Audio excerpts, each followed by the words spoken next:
on call here. Mercifully, the legislature's on break until April 2nd.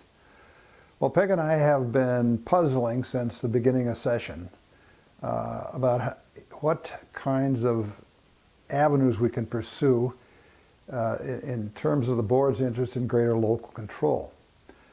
It's been a more difficult course to chart this session because it's easier to convince the legislature to do those sorts of things when money is really tight and they're in a cutting mode. And in this session, the pushback we're getting is we're going to give you money on the formula, and there will be total discretion by the board on how that money can be spent. Nevertheless, we're pushing ahead. We've so far come up with 4 different bills, 3 of which are serviceable we're going to go forward with. One of the bills has to do with capital levies, and right now when it comes to leasing a building or land, the levy is limited or must not exceed $150 times the resident's pupil units for a fiscal year in which the levy is attributable. We're going to change that by striking the $150 and moving it up to $300. Another bill we're pursuing is one that would modify compensatory revenue in such a fashion as to allow the board discretion with 25%, up to 25% of that money. And the last bill we're working on would be an extension of efforts in the past when money was tight to increase local control with regard to, for example, staff development and fund transfers under Section 123B of Minnesota statutes. So these are the things we're pushing. I'm happy to say we found some interest in these bills from Representative Kim Norton and also from Senator Carl Nelson. So stay tuned. We will be seeing how far we can push these things in the coming weeks.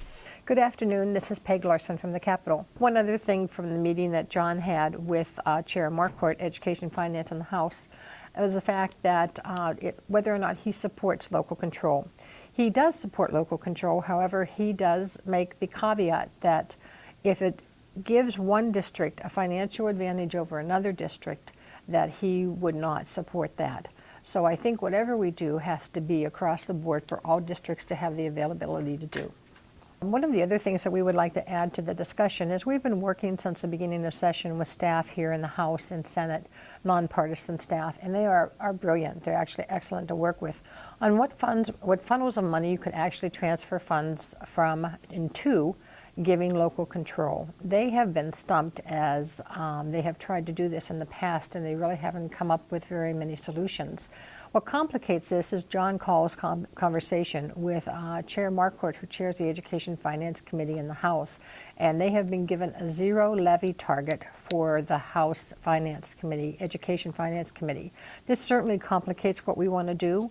I did hear Senator Skoye, who chairs taxes in the Senate this morning, say that he has a bill for equity for small school districts, that he will take that out of his tax levy and not out of the Education Committee's levy, which is 0.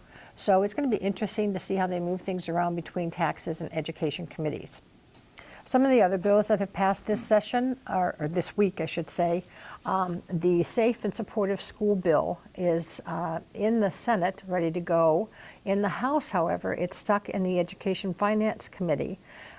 There was great discussion this morning about whether or not it has a fiscal note.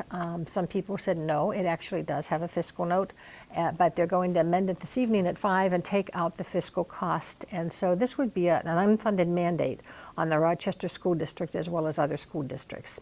Another bill that has made it through into Ed Finance's House File 356, it allows school districts to use the Safe School Levy proceeds for collaborative mental health purposes. You could hire mental health professionals with this money. House File 1383 establishes a special ed caseload task force, and this bill is in government operations right now. We'll see if it makes it out by the end of the week. If not, I'm sure it will end up in an omnibus bill.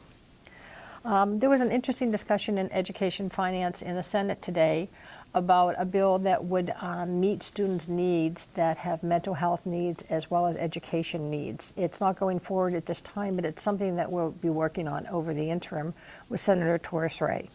I hope you have a wonderful holiday. The legislature is adjourned as of midnight, or I think it's 4 o'clock tomorrow afternoon for Passover and Easter. They do not return until April 2nd at noon, at which time we will fill you in on what is going on. Thank you.